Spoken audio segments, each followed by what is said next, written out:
লন্ডনে মোবাইল চুরি এবং ছিনতাই এখন মহামারী আকার ধারণ করেছে। কেবলমাত্র লন্ডনে গত বছর ৭০,০০০ মোবাইল চুরি হয়েছে, আর সারা ব্রিটেনে গত বছর ১ লাখ মোবাইল চুরি হয়েছে।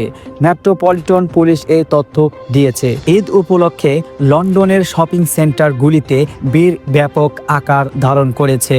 মোবাইল চুরিরা ঈদে এশিয়ানদের টার্গেট করেছে, ফলে গ্রিন স্ট্রিটের শপিং সেন্টারগুলিতে মোবাইল চুরি বেড়েছে ব্যাপকভাবে।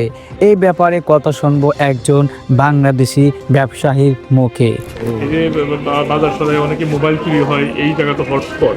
আপনি কি পরামর্শ দেন? আপনার তো দোকানও আছে। হ্যাঁ, আমি আসলে যারা গ্রিন স্ট্রিটে শপিং করতে আসে তাদেরকে একটা কথাই বলবো, আপনারা সাবধানে মোবাইল রাখবেন, মোবাইল ব্যাগের ভিতরে রাখবেন, হাতে বা সাইড পকেটে রাখবেন না। কারণ এখানে প্রত্যেক দিন এভরিডে মোবাইল চুরি হয়। ইভেন রাস্তা থেকে নিয়ে যায়, আমাদের শপেও দেখছি, আসিয়া বলে যে ভাই আমার মোবাইলটি নিয়ে গেছে।